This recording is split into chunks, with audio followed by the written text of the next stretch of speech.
So welcome everyone. We really appreciate you all joining us this afternoon. As in our past webinars, if you have any questions, please put those in the chat or email webinar@usalco.com. Today our webinar is about implementing a coagulant program to solve a new phosphorus permit requirement. And we've titled this Turning a Tough Phosphorus Permit into a Treatment Success. And our guest speaker today is Zach Fagan, who will walk us through the case study. We'll get into our agenda. So first, we're going to begin by covering the background on the Larchmont Estates Water Pollution Control Plant. And then we're going to cover the regulatory challenge, which is that new phosphorus limit. And then we'll cover the evaluation and treatment approach process, and then discuss the chemical strategy and how that was implemented. And then finish up with the performance results and the key takeaways. And so with that, I'll go ahead and let's go ahead and do some introductions now. So we have Zach Fagan, who is Usalco's Director of Sales for the Southeast. Zach is from Asheville, North Carolina originally. He now lives in Greensboro, North Carolina with his wife, Madison, and his two sons, Graham and Reed.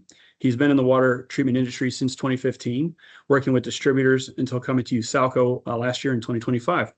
Zach has spent the majority of his time in municipal wastewater and drinking water plants in the Southeast, assisting in phosphorus removal, coagulant selection and optimization, dewatering polymers, and corrosion control.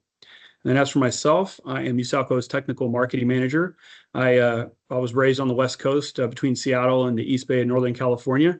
I began my career in water treatment about 14 years ago, and I've been serving now with Usalco for 9 years in technical roles, assisting sites with coagulant selection and optimization for drinking water and wastewater. I now live outside of San Antonio, Texas with my wife, Chrissy, and our children, Elijah, Aurelia, and Lincoln. I'll go ahead and hand this over to Zach now. Thanks, Chris. So the facility we're going to be talking about today is Larchmont Water Pollution Control Plant. It's down outside of Savannah. It's operated by Consolidated Utilities. They service a population of roughly 7,000 people, but due to its location right along where 95 and I-16 meet, it's got heavy industrial. There's a lot of gas stations, fast food restaurants, truck washes, grocery stores, that kind of thing. So their flow can really vary on its what's in it there. It's an extended aeration basin with activated sludge, 2 clarifiers, and sand filters with then UV disinfection. So in 2018, they were up for a permit renewal. They had no phosphorus limit. They were not even on monitor and report at the time, and their limit came in with a 0.5 total phosphorus from EPD. They had, as you saw earlier, it was extended aeration basin, so there was no orbital plant or different air and anoxic zones. So they were really kind of stuck with a low limit with never having treated it before. They had about a year to get in permit. They weren't really even sure about what their influent or effluent phosphorus were, as they weren't required to even monitor. The picture here shows some of the different zones in Georgia where we have some lower limits. Down in the Savannah area in the yellow, you can see those where we're getting some 0.5s. The further south you head as we get towards the Gulf, we see some really low limits, 0.2s, 0.1s, depending on where their contributory runs to. So what were their options with a year to go and nowhere in sight of knowing how they were going to get to that goal? They could build a new plant, which is obviously going to take millions of dollars, a lot of different time to figure out who they're going to build it with, who's the contractor. That's not really an option when you only have a year to go. Could they enhance their biological removal or look at chemical, which was really what the only choice they had. They obviously only had a year to get this done, so they really needed some hand-on guidance on some people that had done that without having to spend major capital upgrade. They're also kind of in a rough location. They don't have a lot of land in that area to expand, so really they needed a partner that knew what they were doing chemically to get them under permit quickly.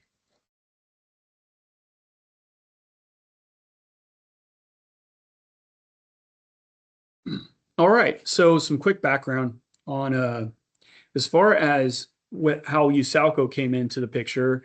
Another Larchmont vendor recommended the Usalco representative, and it was a referral. And so as far as Usalco goes, we're a national coagulant manufacturer with sites throughout the United States and Puerto Rico. We have 27 manufacturing sites and 9 rail terminals. We've been in business since 1980. As it relates to Georgia specifically, we have 6 plants that serve the region with various wastewater products, and that allows for a great deal of offerings and also surety of supply. We have a lot of redundancy. Additionally, we have a large network of distributor partners that employ specialists specifically for wastewater treatment and phosphorus removal. So we'll get into how we started once we were on site at Larchmont there. Once we arrived on site and mapped out the phosphorus, figuring out what they had coming in, what their effluent levels of phosphorus were, how their biological was treating, if it was re-releasing in their clarifiers, if they were nitrifying in the right areas, we then kind of established the normal point to test, and we were going to test from that location, which is the splitter box going to the clarifiers.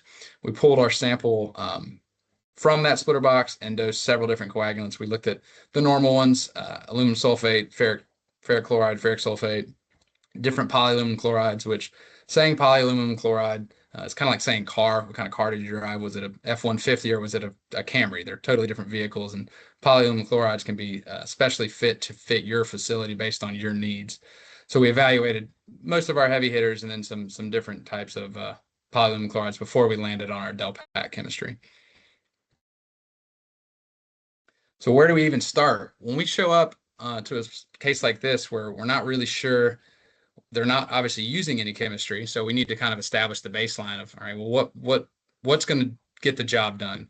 So for this example, this is not what the plant was doing, but this is just an example of how we kind of start.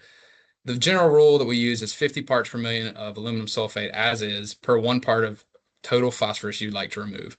So in this example, your sample is 6 total parts per million, and you need to get to 1. Therefore, we need to remove 5 parts of phosphorus. Quick, even my Asheville, North Carolina math, we can do that.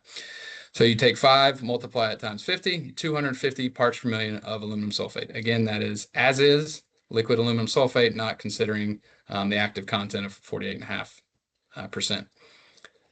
So we would then equalize the metal to evaluate different polyaluminum chlorides. Polyaluminum chlorides are generally higher in metal and more effective than aluminum sulfate. So a pound per pound metal basis may not be exactly where you end up, but it's a good starting point. So for this example, we're using DelPAC 1842, which is roughly 17% Al2O3. Aluminum sulfate is 8% Al2O3. So we take that 250, multiply it by 0.08 to get our aluminum sulfate metal, and then divide that by 0.17. So to do the same job of 250 parts per million of aluminum sulfate, you could use 118 parts per million, theoretically, of DelPAC 1842. So in that jar test, in that picture in the last slide, what we did was 125 parts, 100 parts, 75 parts, and 50 parts of the DelPAC 1842 once we had screened and landed on that product to show the dosage curve of how low we could drive the phosphorus and how optimized we could get with our chemical dosage. That allowed us to pick where our starting point for the trial and how much material we would actually need. So then we got into the trial. We saw effective phosphorus reduction almost immediately within 12 hours. The effluent of the plant went from somewhere around 3.5 to 4 to under the 0.5 limit. The detention time in the 2 clarifiers, if I remember correctly, was roughly 6 hours per clarifier. So in 12 hours time, we had turned them both twice and seen that number drop dramatically. After we met the 0.5 limit, we then optimized our dose to kind of get them on okay, this is how you're going to be feeding on an ongoing basis as you run your plant for this phosphorus permit. As we said earlier, their limit was a 0.5, but we were trying to get them around a 0.35 to give them plenty of room for plant hiccups, flow changes, chemical upsets, anything like that. Shooting for that 0.35, you can watch that number come up to 0.5 comfortably. During the longer term trial, we observed that the DelPAC product caused the basin pH and alkalinity to drop. That's normal for the recirculating sludge. It's now never had a metal salt in it, and now it does have some acidic metal salt in it.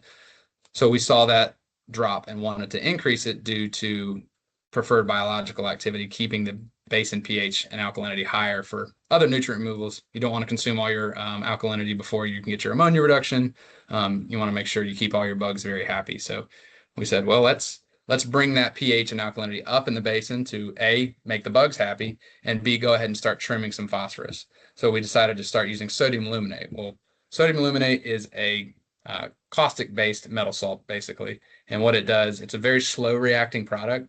But if you add it in the front, you can begin increasing your basin alkalinity and pH while also trimming your phosphorus and allowing you to reduce your dose on the back end with your DelPAC product or other polyaluminum chloride. We would recommend the DelPAC product. As you can see here, the bottom line is without any coagulant running, without the DelPAC and the sodium aluminate running, you can see that pH is lower and it's also all over the board.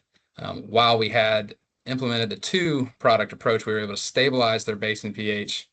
This is the effluent pH, but the basin pH came up with it and stabilize that higher, that allowed happier bugs, more consistent phosphorus removal, and a more consistent treatment process. Again, this just talks a little bit more about what those polyaluminum chlorides are. DelPAC is a polyaluminum chloride. It's super effective for phosphorus removal. It does suppress the pH slightly, less so than aluminum sulfate, much less so than ferric. And then sodium aluminate brings the pH up, brings the alkalinity up. And having the two of them play together, using one up front and one on the back, really lets you optimize your chemical efficiency, stabilize your process, and keep you well below your permit all the time. After we ran our full-scale trial, we assisted the plant in implementing this on an ongoing basis. Basically got designed full-size bulk tanks. We were running out of totes for trial. Helped them select chemical feed systems that were going to grow with them and didn't just meet their needs at that moment. One of the things working with Usalco is we provide tank telemetry for any of our users that want it. This basically helps monitor usage. It alerts if there's any leaks or alerts at different order points when you reach those limits. So we also installed that for them to keep them aware of their general usage. One of the things we talk about a lot as we're getting into full-scale implementation, if you guys aren't at this point yet, is ensuring that your tank size is enough to grow with the plant and grow with the needs. A full bulk load is about 4,000 gallons. Even though this plant at the time could have gotten away with 2,000 gallon deliveries due to just the usage rates, we still went ahead and got them a 6,000 gallon tank. So as they grow, they can accept that full load and give themselves plenty of time. Just something to keep in mind as you guys get to this point where you need a full-scale bulk tank. Don't give us a shorter window. You can always put 2,000 gallons in a 6,000 gallon tank, but it's hard to put 4,000 gallons in a 2,000 gallon tank. As we touched on the telemetry, this is just a little bit more information about that. Improved inventory management, reduced risk of running out of chemical. You get technical support as we can take a look at your usage and compare that with what you got going on in your plant, kind of help identify problems.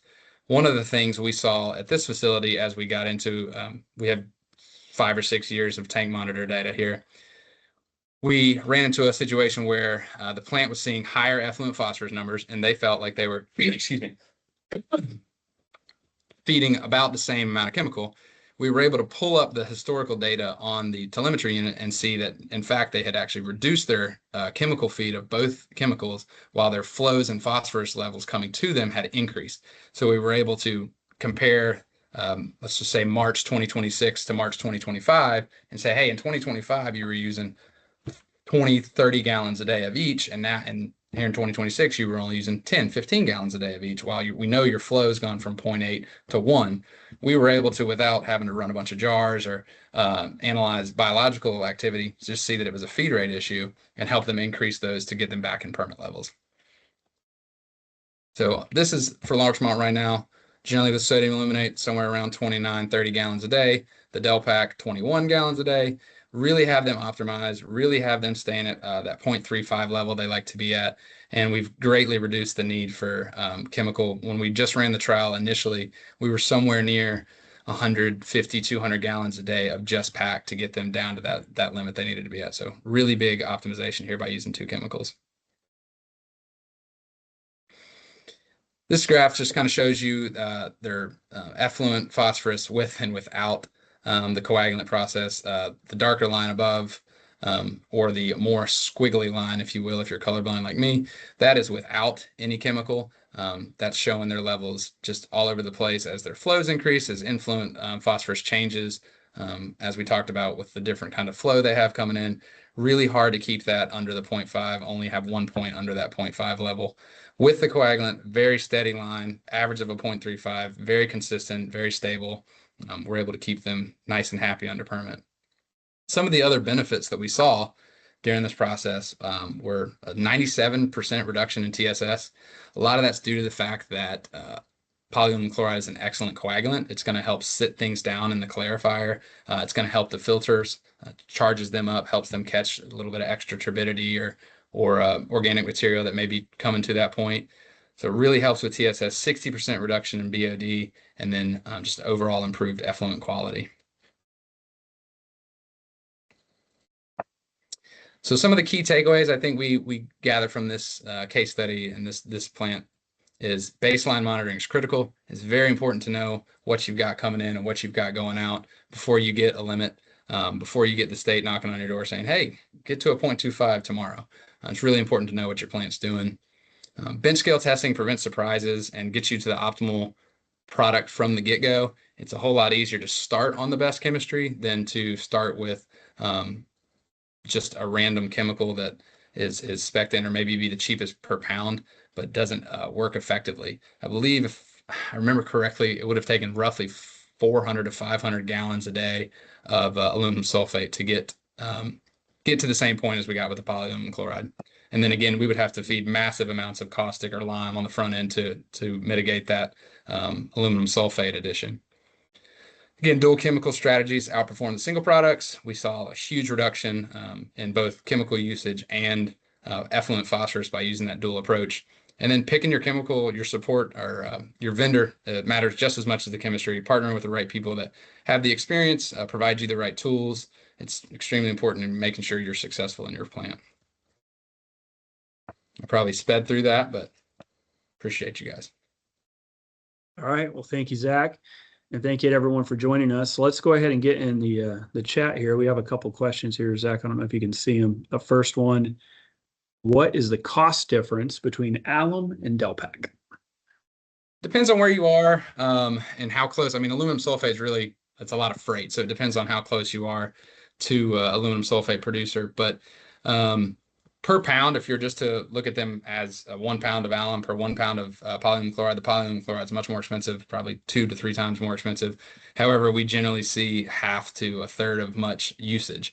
Like I said during the presentation, aluminum sulfate, I want to say it was going to be 400 to 500 gallons a day of alum to get the job done, to get them down below that 0.5. That's massive sludge generation. That's massive pH consumption.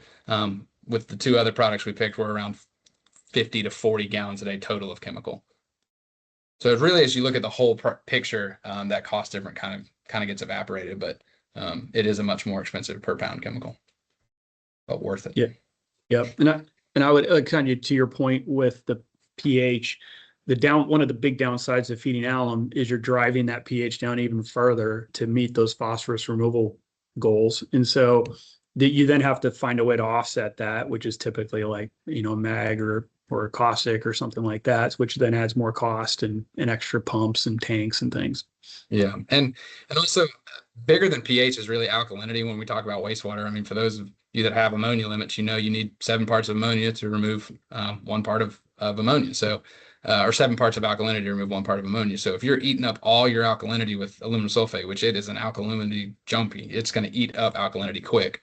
You can put yourself in a bad situation. PAC doesn't really touch the alkalinity near as much. So.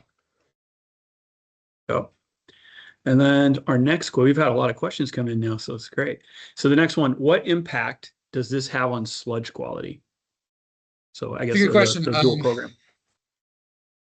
On the dual program? Yeah.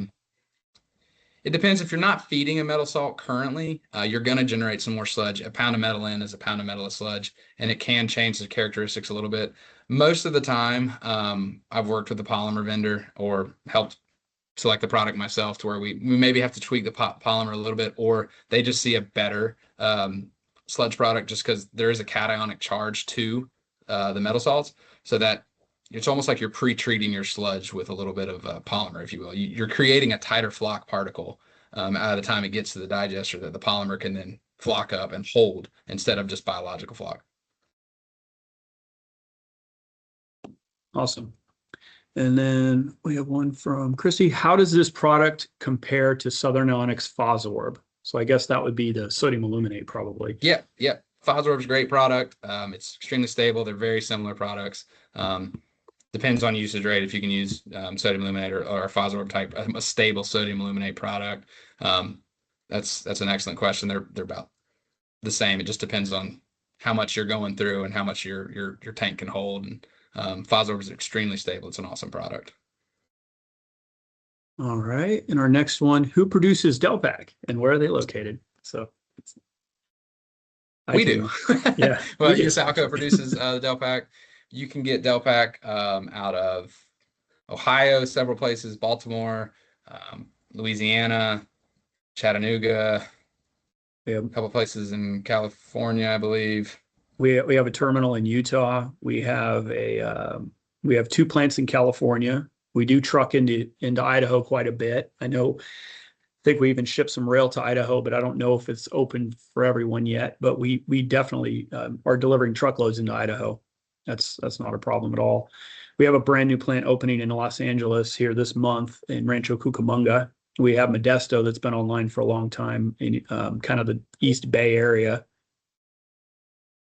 So those would be the origins of DelPAC for the West Coast. We have several terminals throughout the West as well. Like kind of the east side of the Rockies in Colorado, Cheyenne area, we have a terminal, and some others as well. So just depends on the customer what they need. For sure. We can get to Idaho a few different ways. Yes. You guys have some fun permits up there. I'd love to come play. I'm down here in the Southeast, and you get out of the Southeast, you don't see a lot of tight permits, but I hear Idaho, you're seeing them. So it'd be fun to come play with y'all's water.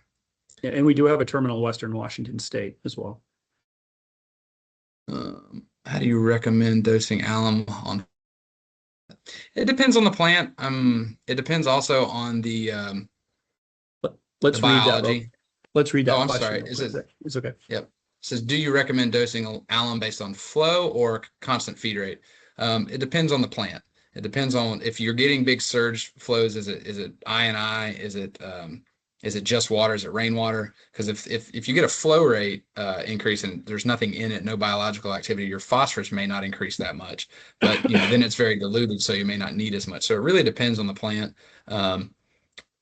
I would say it matters more on the phosphorus levels coming out of your biological treatment more than anything.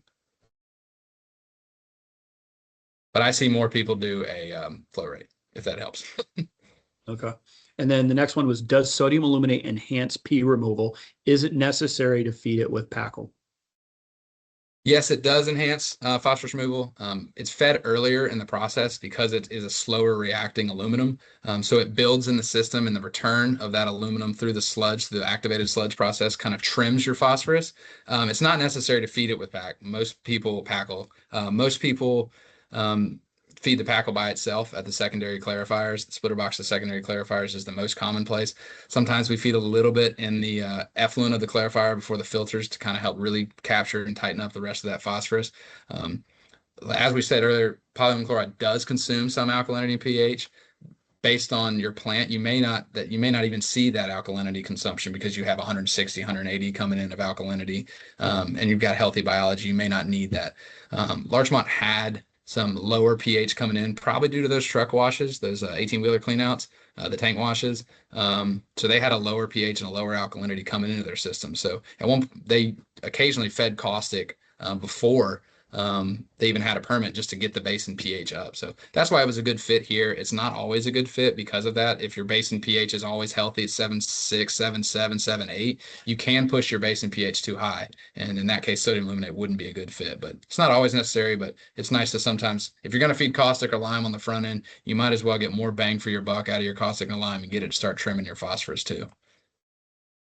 And to be clear, if you can only feed one product, you would feed a polyaluminum chloride, right?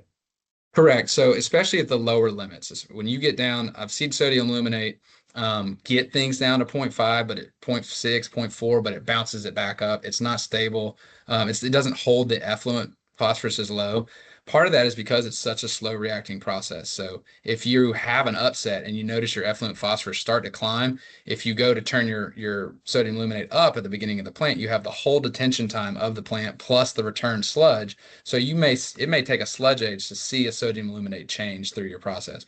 PAC, especially at the secondary clarifier location, one turnover in your clarifiers, you're going to see a result. So if you see your effluent phosphorus starting to climb due to a bug upset or a flow upset, you can turn your PAC up and see that result much quicker. And it will drive it generally as low as you want to go. If you want to get a non-detect, go for it. You can get to your non-detect. Just turn that PAC up. You can run into a situation of overdose, but we can talk more about that. I think I saw that question come in earlier too, so we can loop back to that one if you want me to, Chris, or I can go ahead and talk about it.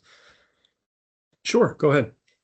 Yeah, so you can overdose a PAC. Most of that you'll see in the effluent as your phosphorus being well below permit, not detect 0.01, 0.08 kind of number. You don't need your phosphorus that low. So, you can back off your feed. That's generally an overdose. If you have a situation where you do get a plant upset and you're nitrifying in your clarifier, therefore you're not getting your denitrification alkalinity gain back, you can consume all the alkalinity with the polyaluminum chloride. In that case, you'll see a haze. You'll see a lot of fines coming through the end of your effluent. Maybe your filters, if you have cloth or sand filters, you may start seeing a increased backwash.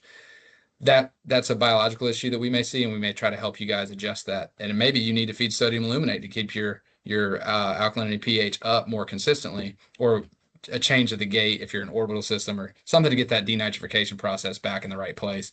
So you can overdose a polyaluminum chloride. It's harder to do than aluminum sulfate, but I have seen it before. Well, and then we have a question about the capacity for Larchmont, which I think I know, but you answer this. What is the capacity of the plant where this approach was pilot tested, and what was the actual flow during the piloting? The capacity of the plant at the time was 1 million, and they were flowing close to 800,000 or 700,000. They were getting to the point where they were going to need to upgrade. They've since done some upgrades. They're now to a 1.5 MGD rated plant. They're working on going to a 3, I believe. But at the time of the trial, they were somewhere around 700 to 800,000 gallons a day. Awesome. And then, is DelPAC available in Illinois? The answer is yes. We have a very large facility in Fairfield, Ohio that serves Illinois currently. We have other facilities in Ohio as well, but Fairfield, we have Ashtabula and Mentor as well, all in Ohio, that can go get into Illinois. Let's see here. And we have, how does testing work with your company? Convincing City Hall to spend extra money on product that we only have bench testing results on rather than real-time results can be difficult. If I can prove a chemical decrease and cost decrease, I'd be interested in trying something different out, because we are also using about 400 gallons per day in a 13 MGD facility, 85% industry contribution. Oh, a 3 MGD, not 13. 3 MGD, yeah. A 3 MGD facility, 85% industry contribution. Wow. I want to come to Idaho. Like I said, that looks fun. We do have a representative that lives close out there, so we should Tom, I believe that was your name. Shoot us an email. Let's get you hooked up with our guy out there and do some testing. But we come out and do that testing at no cost. We provide all the results for the bench scale testing and kind of show, like I said earlier, to give you an idea of how much you're going to feed. We replicate your first jar. So what we would do is get your influent, because you've already been feeding coagulant, so that metal salt's looping back through your system. I wouldn't want to grab it from somewhere where that metal salt's already in, because we would see some side reactions that may give us a false positive or false negative on what product to use. Done that myself, made that mistake, cleaned out lines. It was a great time. So I'll never make it again. What we'd do is we'd get your influent and we'd see how much phosphorus is in your influent. And let's just say it's 5 and your goal's 1. Well, normally your biology gets it down to a 2 and you're only trying to take a part out. What we would do is see how much of our product it takes to take out 1 part. So we would compare in jar 1 your aluminum sulfate, and then we would do that curve of the different polyaluminum chlorides once we had kind of landed on our specific one, and see, okay, at 400 parts we get to a 1 phosphorus. At 400 parts of DelPAC, we're at a 0.1. At 200 parts of DelPAC, we're at a 0.2. At 100 parts of DelPAC, we're at or gallons per day, sorry, we're at that same 400 level. So we can confidently say, okay, if we're to go to trial here, we're going to cut your dose 300 gallons a day. That's how we would look at it in the jar. Hope that answers your question.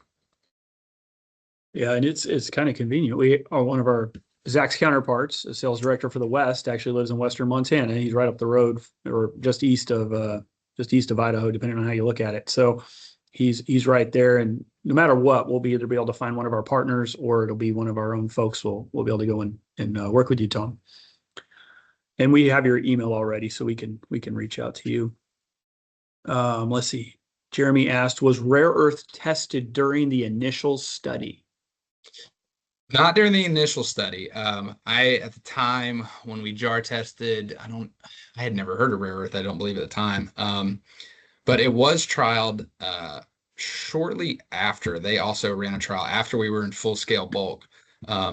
It did a great job. It was a good product. What I found with rare earth is when it hits, when it's the right product in that selection process, there's no touching it. It's an awesome product. In this case, they trialed it, but they weren't turning the metal salts off. During the trial, they basically would run the rare earth during the week, and then during the weekends they would feed the metal salts. The only problem with that is the metal salts never left the system. So it gave that false positive I was talking about, where it looked like, oh, we're only going to need 10 to 20 gallons a day of rare earth. Well, when they fully turned the metal salts off and went full rare earth after a sludge age or two, and they have a longer sludge age, I want to say it's in the 20s, they saw that rare earth dose keep continuing to go up and up and up and up. It would definitely do the job. It just took more and became a cost issue. That's what brought them back to the metal salts. All right. Looks like we have another one here. How are these metal salts when using a membrane plant? Does using the product toward the beginning of the plant process help with membrane scale potential? I'm going to read that again. Sorry. So the membrane manufacturers always tell you can't use any kind of metal salt, but we found that to be not totally true. A lot of membranes are used in drinking water plants. You're obviously having to use a coagulant, and it gets on the membranes and doesn't affect the life of it. It can help with the scale as you're eliminating some of that calcium carbonate scaling. So you're tying some of that up in the flock solids itself. There's different types of those membrane plants I've seen, so I'd have to see some more specifics to see if I can fully answer your question. But in the short, we have lots of plants that feed a coagulant in membrane systems.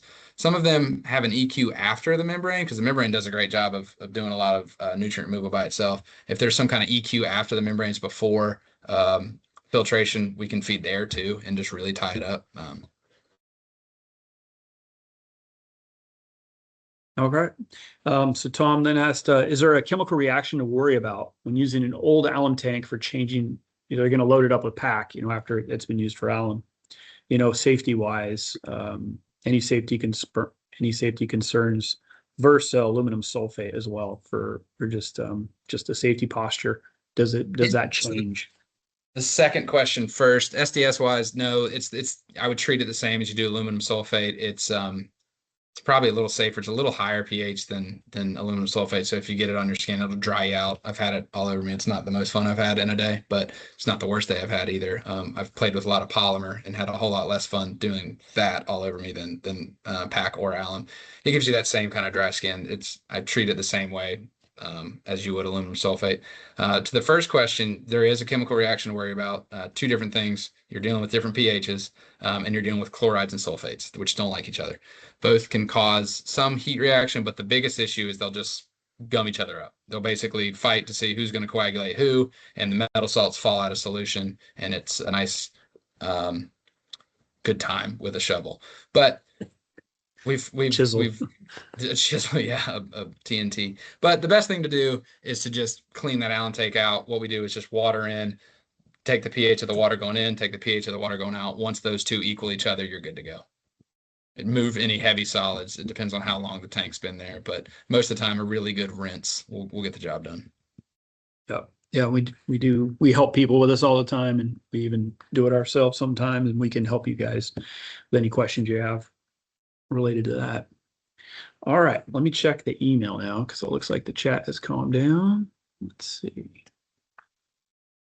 Anything? All right, so first we have two emails.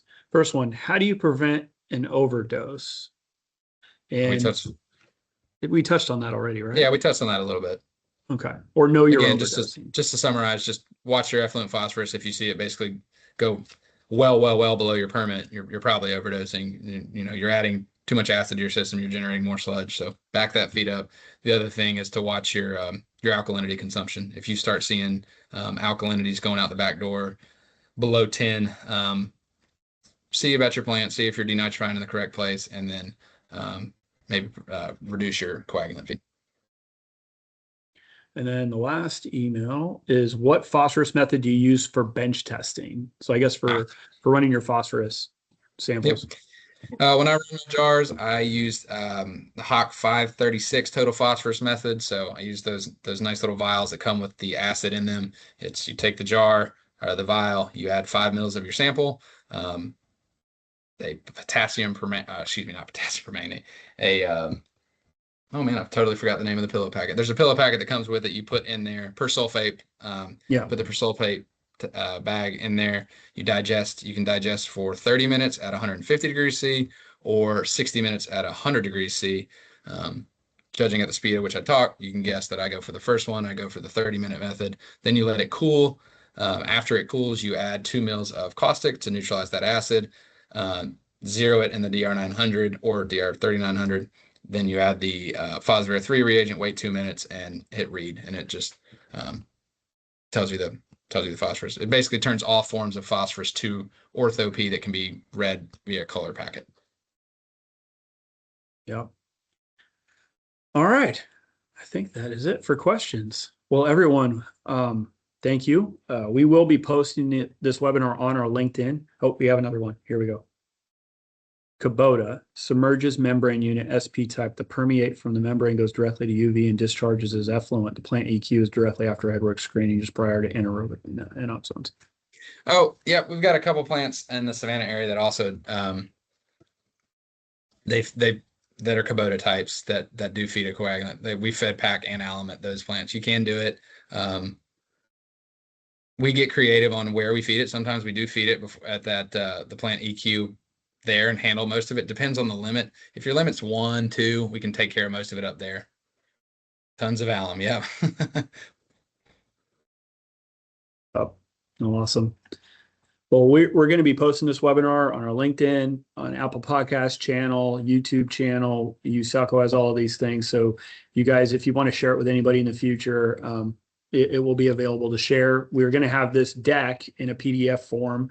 If you'd like the deck, email webinar@usalco.com if you'd like that today, and I'll get it over to you. But we really appreciate y'all joining us today. Thank you so much. Hope to see you again soon. Thank you. Oh, you still there, Zach?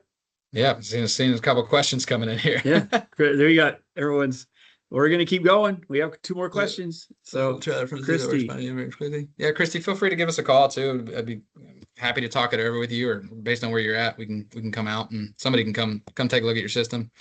Side stream EBPR. This is fed to fermentation tank. How would this approach interact with a side stream EBPR? I'm not sure what EPBR is. I will be completely honest with you. That may be a acronym I'm not aware of.